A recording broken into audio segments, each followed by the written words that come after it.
Професоре Шупевски, повторно солидни резултати по предметот географија на регионален надпревар во кој што вашето училиште беше домакин. Ќе ни кажете ли искуства што се случуваше изминатиот викенд овде во вашето училиште и кои се тие кои што навистина ве направија професори горди на резултатите или на вашата секојдневна работа? Овака, значи на оваа сабота, овој викенд, во нашето училиште се одржа регионалниот надпревар по географија во организација на Сдруженијето на професори по географија. Сега од нашето училиште учествува ученици од 9, 8 и 7 оделение. Од 7 оделение Даниел Чолаков го освои првото место со максимален број на поени од 100 и Александар Стојанов. Од 8 оделение учествуваат 4 ученици. Јоана Трајковска освои 98 поени, значи она обезбедува учество на на државниот надпревар по географија, тоа е второ место, а учениците Стефан Прпев, Ангел Димов и Евгений Ѓуров го освоија првото место со максимален број на поени 100. Значи, они учествуваат исто така на државниот надпревар по географија. Од 9 оделение беше ученикот Дамјан Ангелевски, он освои 95 поени, тоа е прва награда, второ место беше на регионалниот и исто учествува на државниот надпревар по географија. Значи, од нашето училиште на државниот надпревар учествуваат 6 ученика. Горди сме на тоа и на постигнатите резултати. И професоре Вилковски, значи ова сега дознавам, не било прв пат, овде има некоја подолга традиција кога станува збор предметот географија и освојување на први места, па и на повисоки надпревари. Така, инаку Сдруженијето е формирано во 2014 година, каде што како регионален координатор за Велешкиот регион сакам да истакнам дека врз основа на тоа здружение го вративме интересот и ги пробудивме мотивациите кај учениците да го засакаат предметот, да учат за делови од земјата, да откриваат, истражуваат и влегуваат во нови подлабоки знаења. Имаат голем надпреварувачки дух, голем ентузијазам.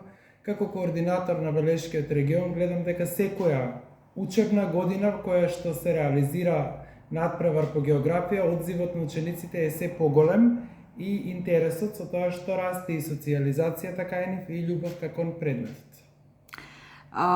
Кои се тие, како да ги кажеме,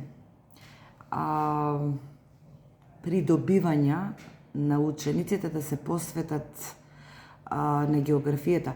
Се настојува ли во образовниот процес, се посветува ли време, како всушност ги откривате талентите? Веќе награди на регионално и на државно ниво, мора тука да постои талентот? Секако, значи прво на редовните часови, нели ученици кои што пројавуваат поголем интерес, значи они откриваат, истражуваат, ги користат новите технологии, смарт таблата, исто, нели, представува сепак интерес, Google Maps, кај што државите ги истражуваат, бараат податоци и слики за секоја држава. На додатната настава исто така, значи со талентираните ученици, затоа што редовно се одржуваат овие часови на кои што секој ученик, нели, согласно неговиот интерес, истражува за континентите, за државите во Европа и пошироко. Значи, се поголем бројот на учениците кои што ја засакаа географијата. Колку време се посветува за да се постигнат вакви резултати, особено ланските, кога сте имали државен првак? Да.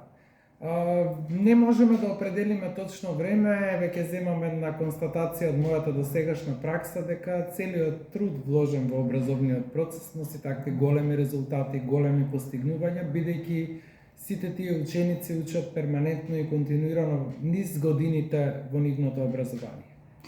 И зошто да ве прашам на крајот како педагози и наставници не сакате да се објават информации кои што говорат за вашите резултати?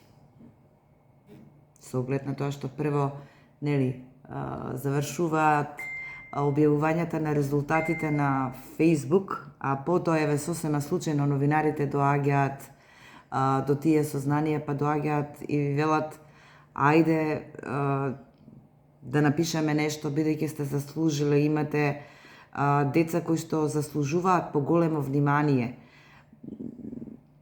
Зошто толку многу скромност? Ето така, некако доаѓа скромноста кај нас, пред се мислам дека кај нас наставниците. За да ги објавиме резултатите на учениците пошироко. И потоа толку. Се завршува на Facebook. Да, останува таму. На Facebook, не овака на медиумите, така е. Да. Пред се мислам дека скромноста е кај одредени наставници, не баш кај сите. Но меѓутоа, кога се однесува за нашето училиште, баш кај сите е. До сега јас немам видено, мислам дека некаде објавил резултати. Објавуваме таму каде што ќе не повикаат од вашето, да, не сме имале и еве сосема случајно откривме дека сте постигнале такви резултати, дека ова веќе е традиционално повеќе години, рековте. Да. Имам само уште едно прашање. Затоа што лани на државниот надпревар имавме и прво место, имавме и трето место, што беше еден ученик, да речеме од таму 60-70 ученика кои што учествуваат, сепак 20 ученици во првите петина се. Сепак е голем успех. На ниво на држава. На ниво на држава е тоа. Ева, ако споредиме со други градови, со други општини, ги споредуваме тие резултати, па не видовме некаде да имаат први 2-3 места од исто училиште. Не од ист град, од исто училиште ова беше. Така да навистина е тоа голем резултат, што еве да речеме можевме да го споделиме и реално требаше да го направиме тоа, ама еве, тоа е незнаење. Искрено и не сме. Ми одговоривте на прашањето, ви благодарам за одвоеното време и за овој краток разговор. Ви благодарам.